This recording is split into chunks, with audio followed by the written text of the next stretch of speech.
Dia Gwitch everyone, Gajima Tashiv, and welcome back to episode number 72 of the Inline G Flute podcast with me, your host, motherfucking Inline G.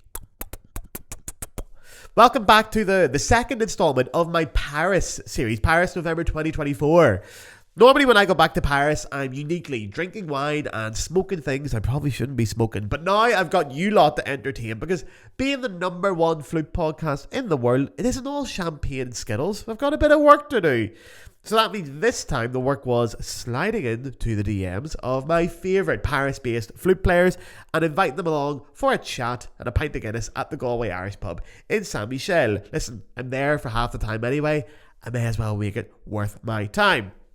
Now in Paris, you're spoiled for choice for great flute players, but there was three in particular that I really wanted to get on, and I am delighted to announce that I got all three. So today's guest, I actually put on Instagram that today's guest was the coolest flute player in the world, objectively speaking, and so many of you messaged me straight away to say, I know who that is. So today's guest is one half of the sexy, stylish, chic electro-pop duo RoSaWay. It is, of course, Rachel Ombredane. So, from a traditional classical music education in Paris to becoming a Grammy long-listed artist who covers Outcast tunes, Rachel's journey has been fascinating. So come on in and hear everything about from the influence of Prince and Madonna on her music to her onstage fashion and life in LA and Paris. Now, regular listeners, you know what the crack is here. You can skip ahead and find that interview in about a minute. But listen, if you're new around here, if it's your first time at the Inline G podcast, just give me a moment of your time. S'il vous plaît, mes petits rats. The Inline G podcast is free and always will be free. That is a guarantee. However, if you want to donate to the podcast, you can now do so through the Patreon. On the screen now is the address, and for the audio listeners, it is patreon.com/the Inline G Flute podcast. It costs €5 a month, and with that, you're keeping this podcast alive. Listen, you get 4 episodes a month of this podcast. Every single Friday, there is a new episode. Come rain nor shine. It is the definition of a small independent podcast. I do everything around here on my own to make sure you guys get the best entertainment possible. I do every single bit of it. So if you want to support me as an artist creating this podcast, you can now do so. If you listen to every episode and you think, I really enjoyed that cost me nothing, I'd love to buy Gareth a pint to say thank you, do it virtually now. So it's €5 a month. And it also generates a regular income for this podcast, which is hugely important to me as an artist. And listen, with that, you'll get episodes a little bit early, you get to chat to me, you'll get your own special merchandise, things like that. But you won't get too much, to be honest, because the idea of the Patreon is just to support the podcast if you can afford to do so. So if you can afford, sign up over there. You can jump in and out as much as you want. There's no stress. If you can't afford it, times are hard. You might be an artist as well. It's hard to make money at the minute. Don't worry about it. Someone else is paying so that you can listen for free. So here is this week's podcast with la Electro-Chic, chic et magnifique Rachel Ombredane. Okay, we're here. We're in. Well, cheers, first of all. Cheers. Thank you very much for coming on. Finally, we got this sorted. Thank you for having me. I know we've just had the best conversation for the last 20 minutes, and now we're going to have to re-say everything, which is incredibly annoying. This is what happens when you're so interesting, but yeah, you're back from LA. Yeah, Let's talk about LA first of all. What can I say about LA? LA is LA, you know, like what happened in LA should stay in LA for sure. Well, don't make it stay in LA. Make it come out now. I want to hear about LA. Okay, so you want some insight from LA. So LA is warm, sunny, and we have the best time in the music scene there. Like everything is so like inspiring. Yeah. And from like for a few years now, all the musicians of the States are in LA. Like a lot of New Yorkers just came and moved to LA because like New York is too expensive now after pandemic. And when I talked to some like really big names, they said to me that actually it's better to be in LA because there's like all the industry, you know, like there's publicity and stuff, and the hip hop scene is there. And now the hip hop scene is more into like jazz and like different kind of music. So do you do hip hop as well? I don't, but I wish I could actually. It seems really fun, and I'm a huge fan of Anderson .Paak. Oh yeah. And he has a lot of flute in his. I was about to say, yeah. Yeah, and I'm trying to like reach his management and stuff. Well, so if he's watching the podcast, maybe his flute player listens to the podcast, and we'll get it. Yeah. Yeah, that's what's going to be fun about talking to you is I'm assuming you have an actually good taste in music, which is very fun to talk about because I obviously normally get classical musicians in this podcast. Great, I love talking about classical music, but sometimes it's nice to talk about normal music. You know what I mean? But when you're in LA, what kind of gigs are you doing in LA? Can you tell us about the swimming pool thing? Oh yeah, because we just talked about this. But we got invited to play for, let's say, like really rich people from the industry. Yeah. We live in Mulholland Drive, the The pool Mulholland part. Drive, yeah. Of course. And to play a swimming pool at a swimming pool party, but like they don't have the same swimming pool we do have. Like it was huge, like an Olympic swimming pool on top of like the third floor of their house. And they were like like a rooftop pool. Yeah, but actually, maybe you don't, but Mulholland Drive is in a canyon. Yes, so I know Mulholland Drive. It's a hill. Yeah. So basically, all the houses are with floor. Okay. Which is kind of special in LA because a lot of houses are just one floor. But in the hills, they have like different floor, and actually the swimming pool is. Sometimes it's on the top floor. So it was like really fun and really like different, because usually I'm not really fan to do like private parties, but it was more a show actually with like cool people, like people you don't actually meet in your like life. Were you the only music or was there other acts playing as well? No, we were the only musicians. Okay. But everybody was in like the entertainment. And how long was your set? How long did you play for? It was like 35 minutes. Nice. So it was like pretty chill. And then you get to go and party with everybody afterwards and mingle and get nice cocktails. Of course. I wonder if there's any rich people in LA that want to do a podcast or want me to do a podcast. I'm pretty sure. I need to find someone. I feel like they're really... the thing I actually like in the States and mostly in LA is like people are really chill, maybe because they smoke a lot. I don't know. Yeah, that's true. Oh, well, it's legalized over there, isn't it? Oh my God, yes, it's so legal. It's very legal. It's too legal, I would say, but yeah. So I feel like even like big names are really like chill, and you can actually meet like, I met this guy. He's one of the producer of John Legend and Anderson .Paak and stuff at the Trader Joe's, which is actually like the grocery market. Yeah. And he came to me actually, and he said, "Oh, I follow you on Instagram. I love what you do." And he just came to me at the Trader Joe's. I was like, wow, this is wild. That is so fucking cool. Yeah. But that's what LA is, isn't it? Those areas of LA, it's like everybody's there. Yeah, all the cool people are there. So if you know where to go. Well, that's the thing. You have to know where to go. I would say that definitely try the Trader Joe's. I never got to go to Trader Joe's. Oh my God, that's the best grocery store. That was the one I wanted to go to because everyone says Trader Joe's is awesome. But because I made a list of all the foods I wanted to get in America, I went to so many places. LA, I went to In-N-Out Burger. Have you been to In-N-Out? Of course. Oh man, it rocks. That was so good. But LA, I went recently. I was telling you. Like, I loved the USA, the trip we did across it. LA was the one place I didn't quite understand because, again, I don't know where to go. Okay, I just thought I would say that LA is actually a great place to live, the worst place to visit. There you are. Okay. Well, that's what I felt, because the very first night we arrived, I remember going to bed that night. Apparently, we got an Airbnb in a bad area. We went to bed that night and I heard a gunshot outside the window and I was like, oh God, I'm in America now. That's a classic. And like, I'm from Belfast. I'm used to gunshots, but even still in America, it's like, ooh, I don't know. But LA, I don't know. I like the nice bits. I like the beach. This hat's from the beach, isn't it? Yeah, I got this. Lovely. What's the famous beach? I would say that the most famous is probably Venice, which is cool. That's where all the good-looking people go, isn't it? With their shirts off. Yeah, exactly. And the skate part and stuff. Oh, and yeah. I know that people from LA don't like Venice, but I just like the vibe because it's so like you just feel like you're in a TV show. Yeah, that's what I feel like I'm in a Netflix show, and I just like it because it's so different than Europe. Like it is a totally different life. The beaches are so big, like you can't even see like monstrous. the end of the beaches. Yeah. And I just like the vibe because it's so different and it's kind of peaceful because even when there's a lot of people, when LA people say, oh, it's going to be crowded, there's like 2 people in the street, I'm like, yeah, okay. then it's fucking fine, Even then it's like people are like, oh, on the Saturday afternoon it's like crowded, and I'm like, there's 10 people in the street. Maybe I'm too Parisian. Well, that's it, yeah. But splitting your time between Paris and LA, that's cool as well. 2 cities that, well, I don't know LA that well, I know Paris very well. The only 2 places where I have to really concentrate on what I wear, because like they're very stylish places. Like, and I noticed the difference in Paris. I don't know if you've noticed this. I lived here 6 years ago. It used to be, when I lived here, Parisians only wore black. That was it, black and grey. Really? And now people are wearing like colours. People look cool again in Paris. I mean, they always look cool. People are like, I don't know. Have you seen a change? No, I don't. I didn't, because maybe I just following the vibe, so I don't really like. You're actually Parisian. You're like proper Parisian, Yeah. So for 5 generations. Yeah, and that's the real deal. I know. I was saying earlier, you're the only actual Parisian I've ever met. How do you actually?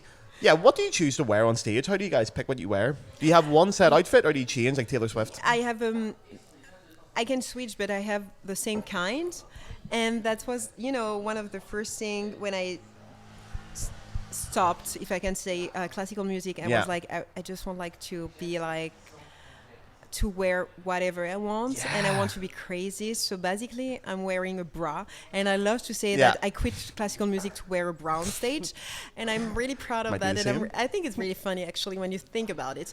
So I wear a bra, and I wear like a glitter pants. It's I've all seen about that. glitter pants, like very 80s. I love it. I love that, and like big heels, and when you wear heels when you're on stage? Oh, like 15 centimeter and you can play heels. the flute with those heels? And I have a lot of fun doing that, because when you do your studies, when you're a classical musician, like all your professors say, no heels, and just have so much fun having heels on to stage, break away, to be and then dancing a lot, and I just feel really free. So that's what I do. But isn't that it? Because when you're doing classical music, there's so many strict rules about what we can wear as well, especially for girls. Like I was saying, like the fact that like Yuja Wang, for example, comes out, does concerts in a short skirt, and it's like a scandal in classical music. And in any other type of music, no one gives a shit. I know, and I don't really get that, and that's probably why I finally find my box, which is kind of an open box, which is cool. And I don't really understand, because even if you do classical music, it's all about being an artist. Yeah. And I feel like the way you dress is actually an artistic choice too. It is. It's part of the show as well. Yeah, it's part of the show, and it doesn't mean that you don't respect the piece. It doesn't mean that you don't respect people. It's more like your freedom in this like piece, in this kind of repertoire, and it's your how can I say that, your tapats, which is French. How could I say that? Like just your touch, your personal touch. Yeah. And I really like when like people try to just like open the box and say, okay, I love that. Yeah, it's cool actually. Like, but you've really done that as well. Like, was there a moment where you sort of went, right, I'm done with classical music and I'm moving away, or did it happen gradually? No, it happened gradually. I think I had that forever in my mind, because my mom, when I started to play classical music as like to be professional, she was like, I don't feel you in this kind of music. Like she's interesting. Yeah, and she's a psychologist. So So she knows, Yeah, and I should have like probably listened to her. Yeah. But she's my mom, so I didn't listen. And I was really this kind of girl, and I had a really big lack of self-confidence, and I was really wanted to please my professor and to find my box. And I thought that this box. I love that phrase.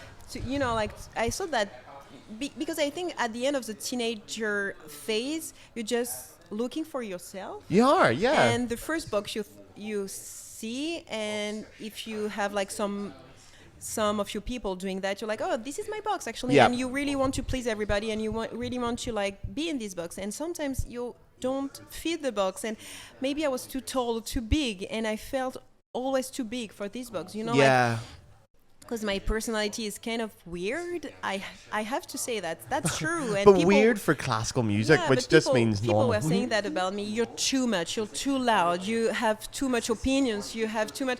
This and is I was so like, weird. Yeah, probably. And and actually for me it was like it was bad, and I felt even more like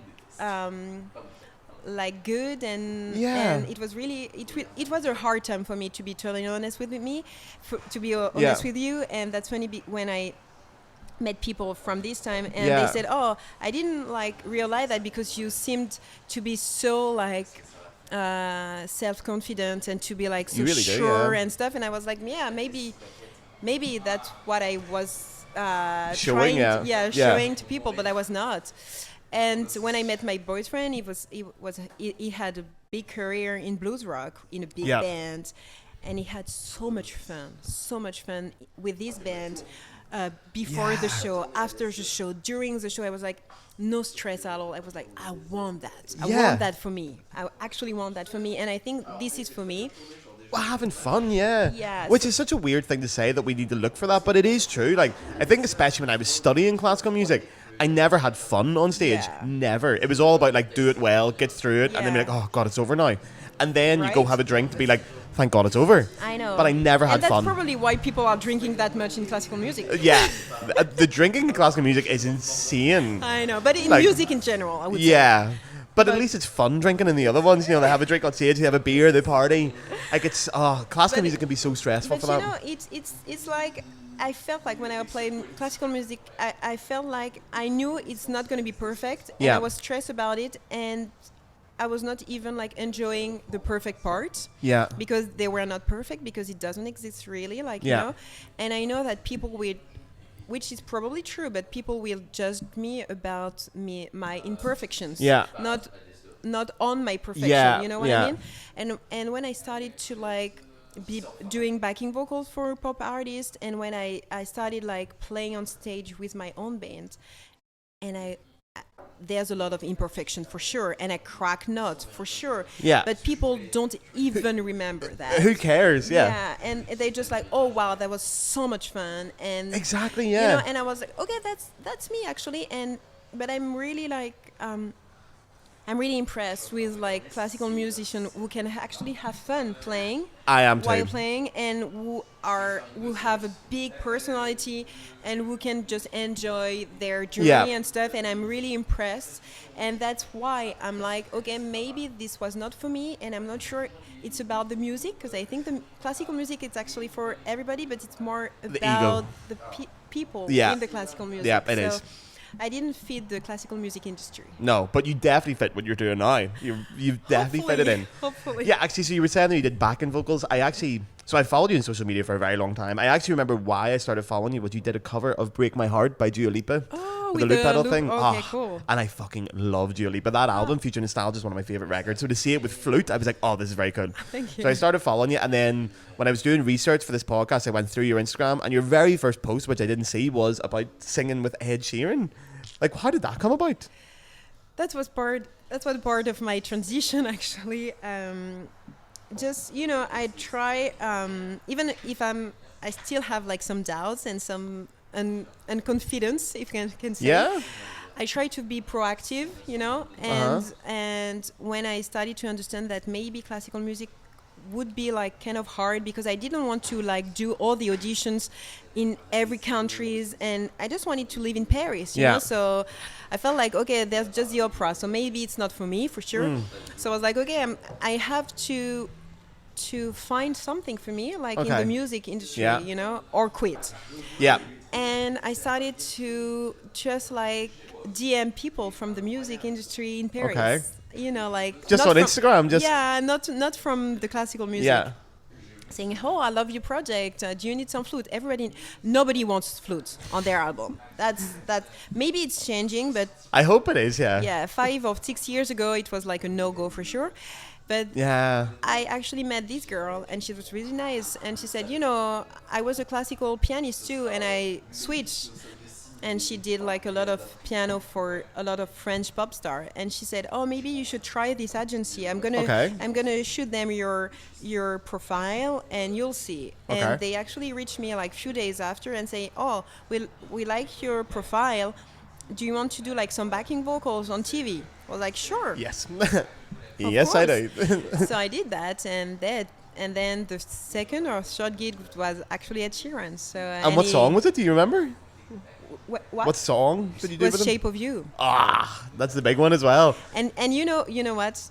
Hang on, Shape of You, is that the one that starts with When Your Name's I'm in love with the shape of you. Oh, that one. Oh, yeah. That is a class one, yeah. And you know, the funny thing, I should not say that, but you have to understand, I was like really disconnected from this scene because I was a really deep. You're not going to say you didn't know who Ed Sheeran was? Didn't know. My God. I said, you can't do that. You have to know who Ed Sheeran is. And I received the email, and of course it was a gig, so I said yes. Yeah. And I was like, oh, cool. And I didn't say to anybody that I had a gig. And like probably a week before I received the song, and I was singing, and my boyfriend came in the room, and he said, oh, what do you think? I'm like, oh, I just have a gig for the TV for this guy, and I have like 3 or 4 TV shows with him. And he say, who's the guy? I'm like, I don't really know, but some ginger guy from England. I think he's from England, but I don't really know. And it was like, okay, cool. And then I put the song. He said, is it Ed Sheeran? Like, yeah, probably. Why? He said, are you kidding me? I'm like, no.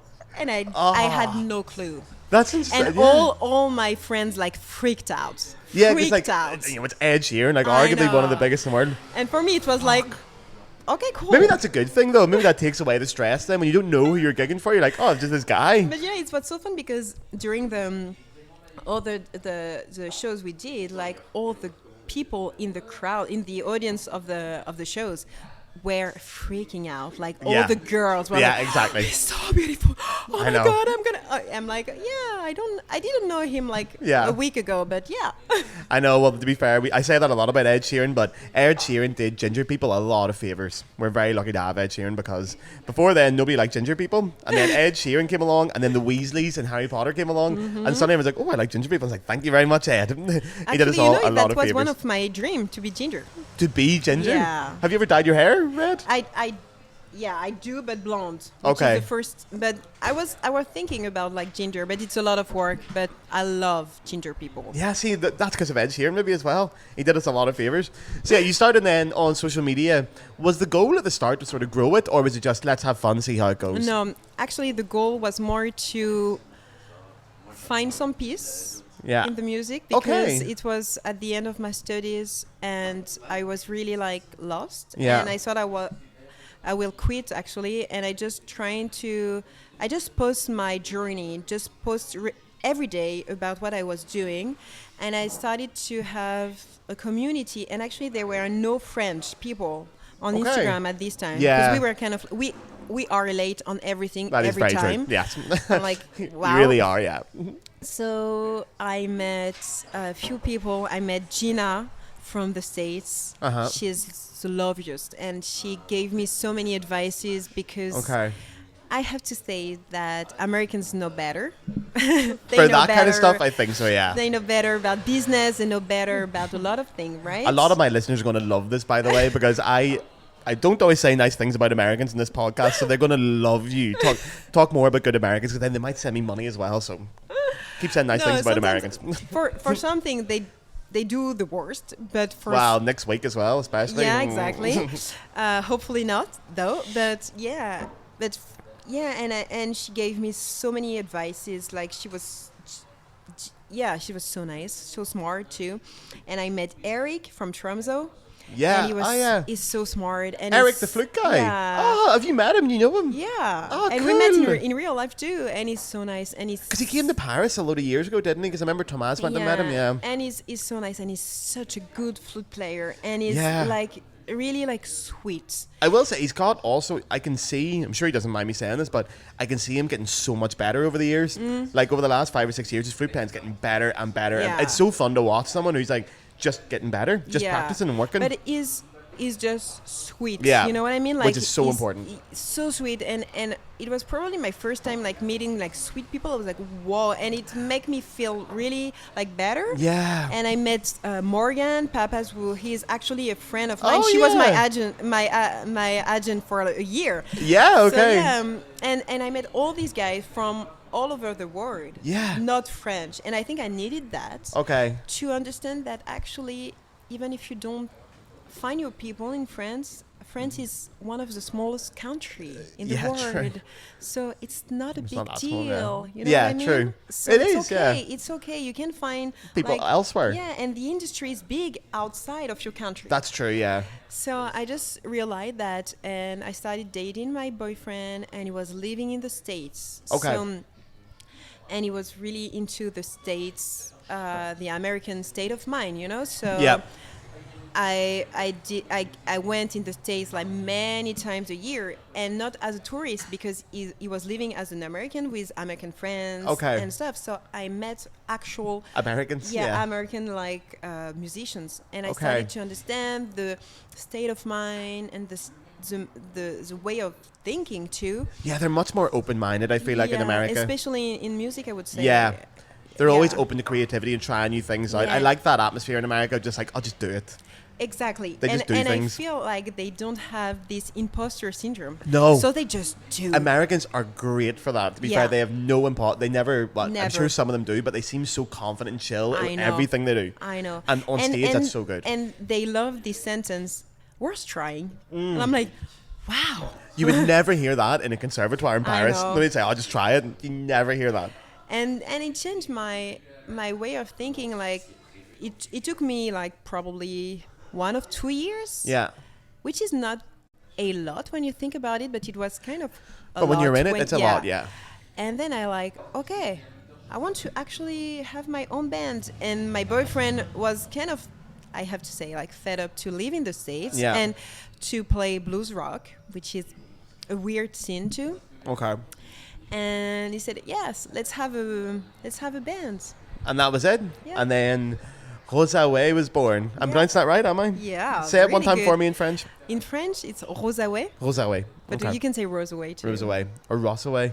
Yeah, Does anyone ever say RoSaWay? In the States, they say RoSaWay. Okay. But I just correct them and say RoSaWay, and they're like, oh, this is so French. Yeah, but you have to do it with the French accent because they love that. Yeah, and I have to say that I have a strong French accent. You really don't, actually, but you should be using it more. You should use stronger French accent because people love the French. You want me to this speak is like the that? accent I want. Every time. Oh Who have I interviewed?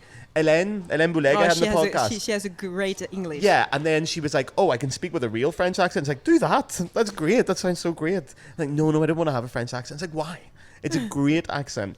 Like, I have an Irish accent. I'm so aware how much people love the Irish accent, so I definitely use it all the time. That's you funny. should be using it. But you know the funny fact about accents is when we started the band and we released 3 songs, all the French dudes said, oh, you have way too much French accents. And when we started in the States, they were like, oh my God, we love your accent. And I was like, see, you can't win. I don't know what to do now. You can never win. So, RoSaWay, I'm going to say it in the French one. I like the French one. Cool. You guys have been going for quite a while, but your first album is only out this year. Yeah. Finally. Yeah, so, March 8th. Now, is it called Girls? Because the S is in brackets. Girls. What's the reason behind the S being in brackets? Actually, the main single is Girl. Yeah. So the single is Girl, but I wanted to it's a tribute to women, so it's 11 songs about women. Yeah. And I feel like at the beginning we were thinking to call it like W. Okay. Which for is, women, yeah. But the letter, which is fun when you say W because it's double and there's a lot of things around it, but it was not cool like it was smart, but not like people couldn't understand it. So I was like, I want something to be like straight to the point. Yeah. And I was like, girls, it's actually what you say when you're with other women. We don't say, hey, women. We said girls. Yeah, you do all the time. Yeah. And when you go to see your friends, you said les filles or girls. Yeah. So it's just like I don't know why we just have this. It's because probably we embracing the fact to be like to still be girl together. And it's about and every song is about one woman, but one woman could be like it could be any woman. Yeah, it could be me, it could be like all the women because I feel like we came or we will or we might go to the same problems and same stories and same adventure and same journey. So it was more about like being specific and not. Okay. Yeah, well, I listened to it when it came out, the album, loved it. Listened to it in the bus yesterday on the way down to Paris because I had a 9-hour bus to Paris from Cologne. So I listened to it twice. Oh, wow. And I got through it, because I really enjoyed it. It reminds me, my favourite track is by far Liar. Really? Yeah, because it sounds... Honestly, if it wasn't your voice, like if you took the voice away, I would swear that was a Prince song. It sounds exactly like Prince. And I fucking love Prince. It's actually... Prince was the inspiration. Okay, there you are. See, that came across then. Actually for this album... Yeah, because like the little video as well, it's all purple. We had 3 inspirations. Michael Jackson from his beginning. Yeah. Madonna, beginning. Beginning early of Madonna, 80s. Early Madonna and Prince. End of 70s, beginning of 80s. So that's great to see that. Oh, yeah. I love Prince. Prince was one of my favorite artists. Cool. I actually remember the day Prince died. I was in Paris. And it's always stuck in my head because I was on my way to the Philharmonie to watch my teacher at the time, Magali, playing L'Après-Midi d'un Fun. Okay. And I was on the way there, and then I got the news that Prince had died. So it's always stuck in my head now. It's actually very sad that Prince died. That was the one that got me. I was very upset when Prince died. But anyway, yeah, that reminded me of Prince. And also because the video, you know the way when you go on Spotify, you have like the little video behind? It was all, from what I remember, it was very purple. And I love that. I love the whole aesthetic of it. But it felt very like 80s and very synthy and very cool. Yeah. But when you guys are making music, so when you're live gigging, it's a 2-piece. When you record, do you bring in other musicians or do you guys do the parts yourselves? So we do most of the parts. So we do obviously the drums, the flute and the vocals. Yeah. We do all the backing vocals too.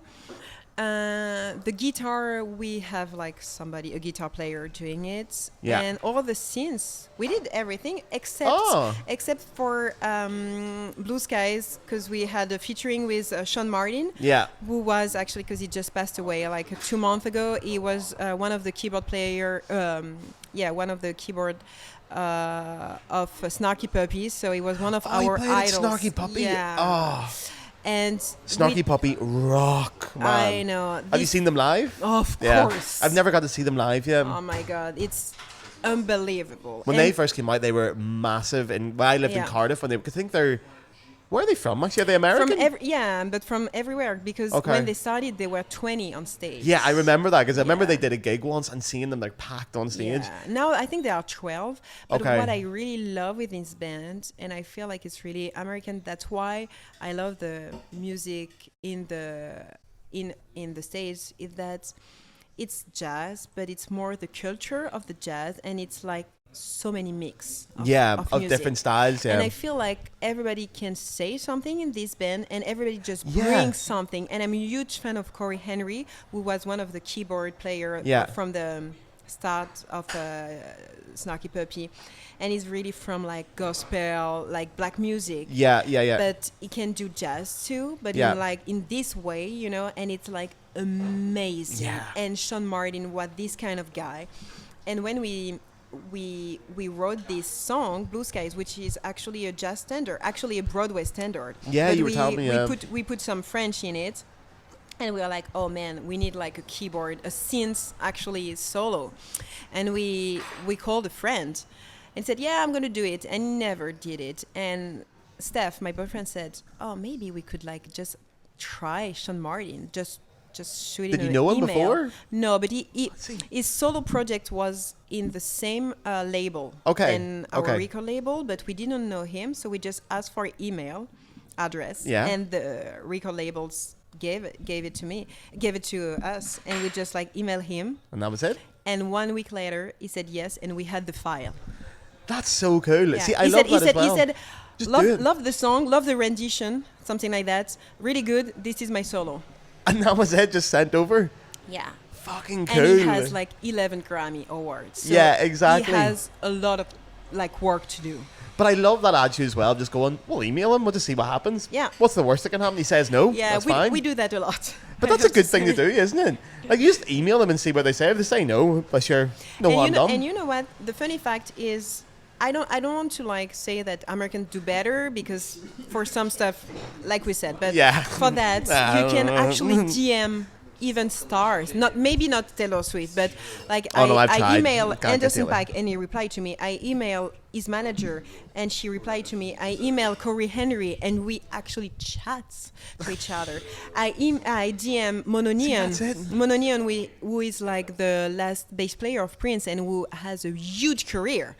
And he replied to me, and sometimes we chat. And it's just like, you don't really do that in France. I wouldn't like DM like Juliette Armanet. Maybe I could actually, but...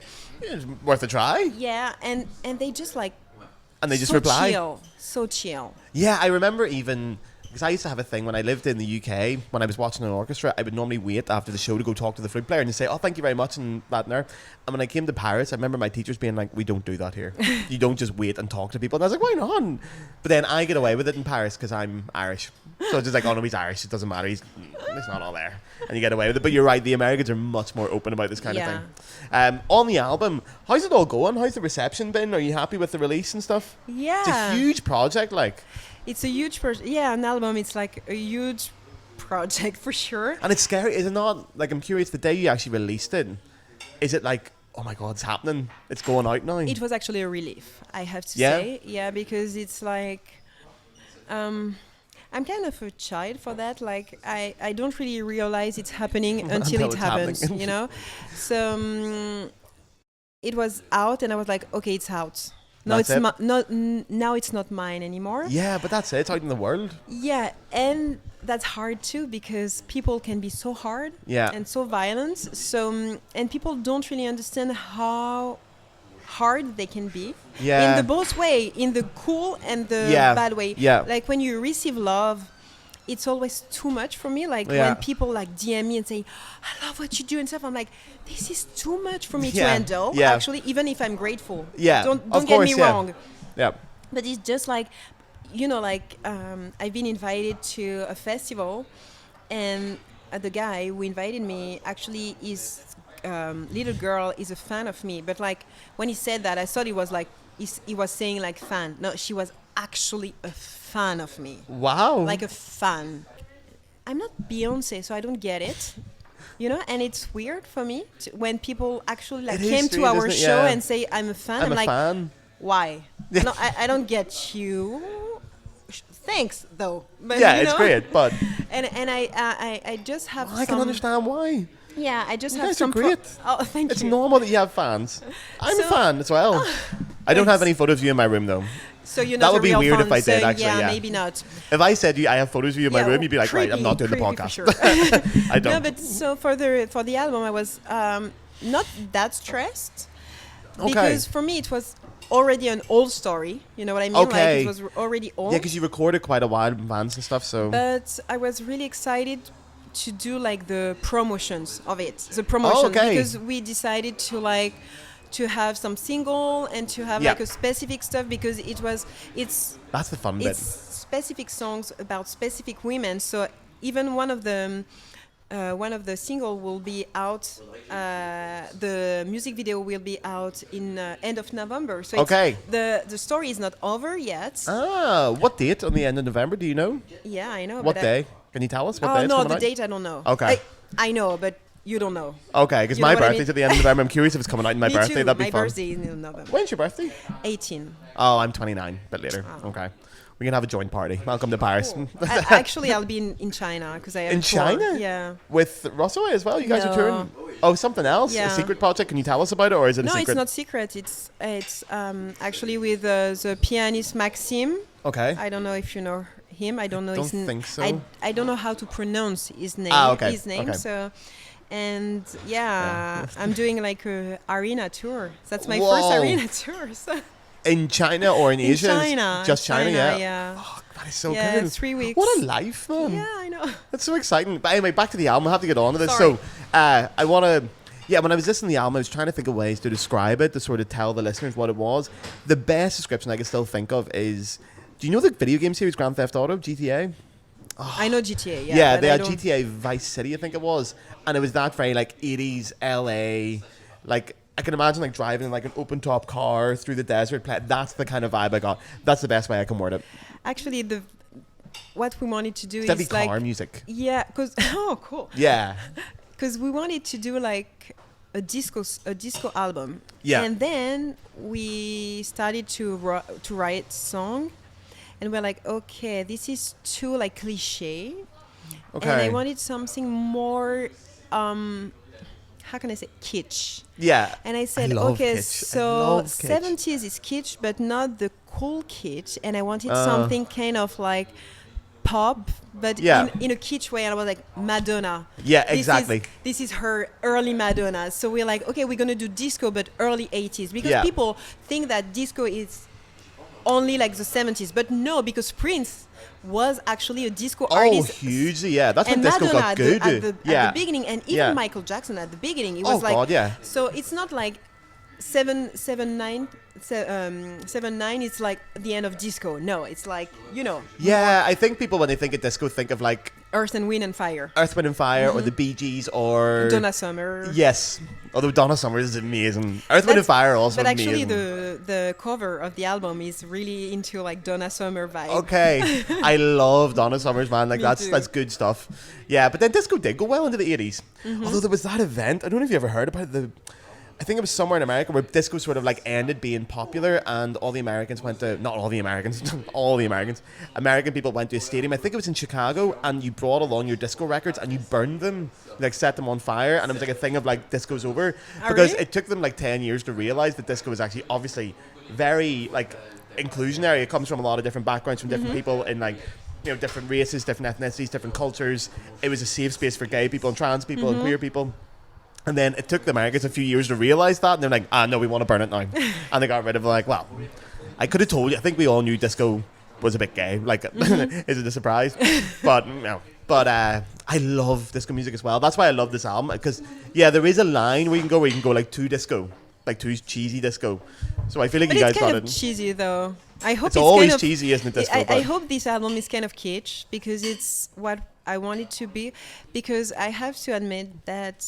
Sorry, I'm just talking about all my trauma in the classical music. Please sorry. do. That's what it's for. It was all about being classy and all about being bon genre, we say in French, which is good taste. Yeah.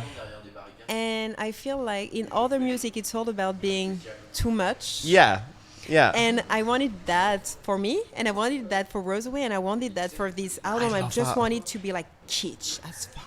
Yeah, because like even the word kitsch, we have it in English. Obviously, it is kitsch in English, but I feel like in French it's a bad word. It's derogatory to say kitsch. While I think in English, kitsch is cool. Like kitsch is fun. It just means like cheesy as fuck, like super cheesy, but in the good way. Yeah, like in a way where it's stylish. Like Harry Styles. Ah, is so cheesy when you think about it. Even his clothes, but they're great. Cool. Oh, man. Yeah. And right? it's the generation now as well. I feel like your music's coming out at the right time as well. The generation, like, is it Gen Z or the kids now? Yeah, like 18-year-olds are Gen Z. Gen Z. They're embracing that a lot more.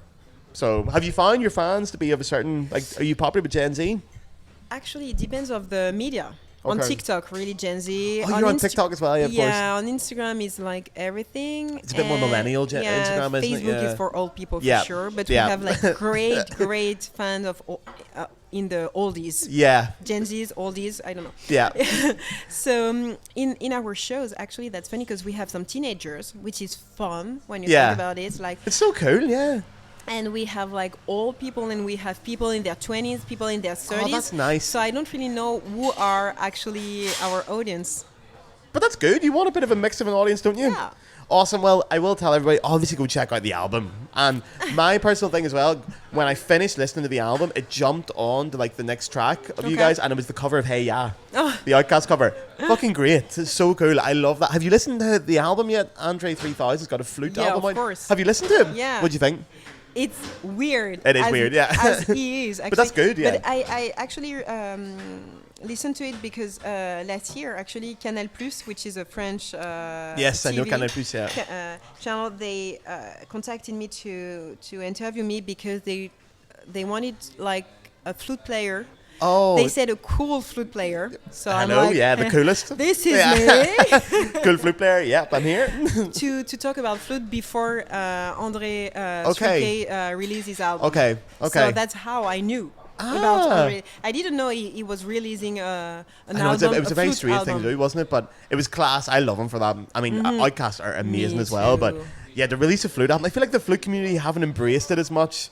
They should be listening to it more. Go listen to Andre 3000's album as well. Okay, before you go, I'm going to quickly do some fun questions and then we're done. Is there anything else you want to plug, by the way? Or is there anything you want to talk about before we do the... No, I think I'm good. Okay, I'll get to that anyway. Okay, quick questions. I sent you these, didn't I? Probably. But yeah, I'm not very organised. Okay, do you have a favourite flute concerto? Or My piece? favorites. You know what? It depends of the days. Yeah? Because I would say Mozart, but in a way I'm like, yeah, but it's too easy. So maybe I would say Ibert. Yeah, classic. And then Very I'm French. like, maybe I would say, shit, I don't have the name now. Le Chant de Linos. Jolivet. Jolivet, maybe the Jolivet Concerto. Yeah. It depends of the day, and it depends. They're good ones, so. It depends of my mood. That's a good answer as well, because it should depend on your mood. And it depends who asks, actually. Wow. How? Yeah. So you seem cool. So maybe I should say Ibert. That is cool. That's a good answer. Yeah, you know, it's kind of like cool, mysterious, and French. like, yeah. Very French. I think it embraced my personality. That's quite you. right? Yeah, I'll give you that. Yeah. Okay. Do you remember the first Flute album that you bought? So my mom bought the first Flute album, and I would say I can't remember if it's Rampal or James Galway because I was a huge fan of these two guys. Yeah. Who are totally different, but Yeah. I think they are kind of similar in the way that they were star. Yeah. And they were acting like stars. Yeah, they and did. Yeah, even which I love. Even people who don't know anything about Flute, they know Jimmy and they know, yeah. And I feel like we lost a bit that. I feel like that too. And like the big superstar. Yeah, and I feel like James Galway was really, really good, but I feel like Rampal was not as good as Pahut, for example. Yeah. Maybe like, sorry, people who will listen to this, but I feel like the technique was probably less. But what I love with him is just like so classy and so like I'm just gonna play a concerto. Yeah, you know? He's very southern in that day. He's just like, do what I want, and then I'll go get a beer. And I feel like they have a lot of fun outside of the orchestra. You know, like they knew people, like they were in the business. You know, I agree with that. Which is so cool. Yeah, I feel like Rampal would have been a great guest in this podcast. I know. Because he would have had a few pints with me and we'd have had a great time. For sure. Do you remember the first album in general that you bought? So it doesn't have to be Flute at all. I was hoping you'd give me a really cool answer for this. I think actually the first album I had, maybe not I bought, but it was Juliette Gréco. Not familiar. She's a French. She was a French singer. Okay. What kind of music? Dress, French. Like chanson française kind of stuff. Yeah. And from the 50s. And actually, when I did my master's, I actually wrote my master's studies about her. Oh, cool. And I think that's my first CD, probably. That's a good answer. I don't know. I'm gonna have to check it out. Any tracks you'd recommend as a first place to go? I would say one who is really like feminist is Si tu t'imagines. It's about this girl, and she said, if you think, little girl, that you, and it's all about that. If you think, little girl, that you, and it's all about getting old and getting, you know, it's really interesting. Very poetic, yeah. And her career was really, really interesting. Yeah. That's a cool answer. Okay, this is a fun question now for you. If you had to do karaoke, what would you sing? What's your karaoke song? I imagine you do a lot of karaoke. I don't actually. No? I don't do a lot, but the first one I did was in England, actually. And I picked Whitney Houston song. My Auntie Whitney. And I destroyed it, obviously. In a good way? In a way, you know, because it's impossible to sing, right? To sing Whitney Houston karaoke, that's brave. But we had a lot of fun, and everybody laughed so much. I was 16, and I think 16. And I think I picked this one again for the challenge. Yeah, because it's so fun to destroy. Which song was it? It was the song from the movie.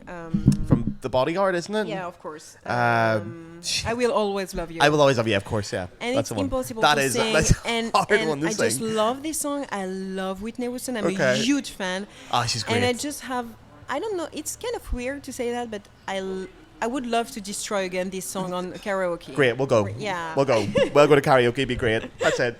Okay, if you could switch instruments but be as good as you are on the flute, what would you switch to? That's really hard because I wish I could play everything. Actually, if I could have like a special gift, it would be to just learn really fast everything. A new instrument, yeah. No, everything. Oh, everything? Like everything I want, I can learn it like in a day. That would be nice, yeah. That's my superpower. Yeah. Yeah, definitely. So I would say it would be convenient to play the piano well. I can see you playing the bass. That'd be cool. Exactly. Yeah. I was but like the electric say, bass, not that one. Yeah, I mean like the cool bass. I would say that it's cool too. And I feel like I'd love to play the cello because it's so sexy. Everyone says the cello. It's Yeah. so sexy, right? It is sexy. Especially when you're a flutist, like which is the less sexy instrument ever. Unfortunately, I genuinely think it is the least sexy instrument in the orchestra. Definitely. There's nothing sexy about the flute. Nothing. In the orchestra. When you guys do it, it's cool, but... Yeah, but even though. Nah, it's So hard I to make would the say flute that sexy. cello could be like sexy. But Good answer. I would say that guitar. I know it's lame, but It's not lame. but it's cool. It is. It's still It's cool, the coolest right? instrument. And you can sit at a party and be like, oh yeah, I'll play some guitar. know. That's what I want to do. Piano and guitar, like people just sit and just play, and I'm I like, wish I could do that. Because nobody wants to go like, oh, we're at a party, do you want to play a bit of Bach for I us? know. And like, no. So if you could Sarah play Bond, the no. piano, you could play just Coldplay, and you'd be the star of of the party. And if not you take Coldplay, the guitar, you can like just play like the Beatles, and you're the the star. Beatles, yes. And you're the star of the party. And I never been the star of the party. I know. So, yeah. Right. That's a good answer. Yeah. Because if you take your flute and play badinerie, it's not cool. It's the opposite. If I was at a party and someone started playing badinerie, I'd call a taxi. I'm gone. Right? See? The last thing I want at a party is someone to take a flute out. I'm out of there. That is not a cool party. Okay, a couple of questions I have never done. If you could have a career outside of music, what would you do? That's really hard. It is hard, It isn't has it? to be outside of being a musician or outside of music industry. You can't perform. So you can, Okay, so I would definitely be in the music industry, but as the part more or less strategist or manager. Yeah, or you this could be a kind good of manager. Yeah, I love that. Yeah, I could see you being a manager. You get the glasses and stuff as well. Actually, I wanted to do that before I knew I wanted to be a flute player. Ah, okay. Yeah, You want to be a music industry I wanted manager? to be an agent. Well, if you ever decide manager. to be, I'll be your first client. You can get me some gigs. That'll be it. Dean. If you could have a drink with any musician, alive or dead, who would you have a drink with? That's hard because the list is There's too really many. long. It's really long. You have to pick one. There must be like one kind Just of... one. Yeah. Rude. But it has to be someone you know that you would have fun with having a drink with. Stevie Wonder. Oh, bang on. Great answer. He would be Right? so much fun. I know. And he has so many and good he stories. knew shit. Yeah. And he he still still does. knows. He played Glastonbury like 3 years ago and it was amazing. I know. He still fucking I know. rocks. Stevie Wonder. He does the best gigs. I know. So That's one of the maybe coolest him. answers. But I And have a lot of names. give me one other. You can have a backup. Aretha Franklin. Oh, I know, right? another great one. Yeah. Yeah. Yeah, these are good answers. I do have good taste. You really do. Yeah, this is why it's so fun to talk about.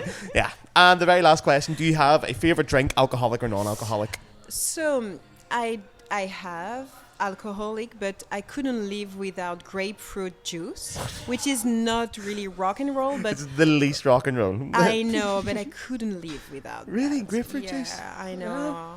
Okay. Yeah, I know. But if you need something cooler, I would say Yeah. margarita. Oh, yeah. Do you have the salt around the glass as well? No, sweet sugar. Ah, you put sugar around the glass? Yeah. You can do that? It's hard to ask, especially when you're in LA in a really Mexican like a Oh, yeah, restaurant. 'cause they want the but salt, yeah. if you do like a big smile, you can. I might try that. I don't think I'm going to get it, yeah. That sounds nice. I hate the salt. It's disgusting. I don't know why people Yeah, drink it but with salt. try with sugar. That sounds great. I It's might try amazing. that right now. I might go downstairs and get one. Thank you very much, then. Is there anything you want to plug? Anything you want to talk about before you go? No, I think I'm good. This has been amazing. Thank you so much for doing thank you it. Thank so you for much giving for me your time. having Guys, thank you all very much for listening. And yeah, cheerio. Thank you.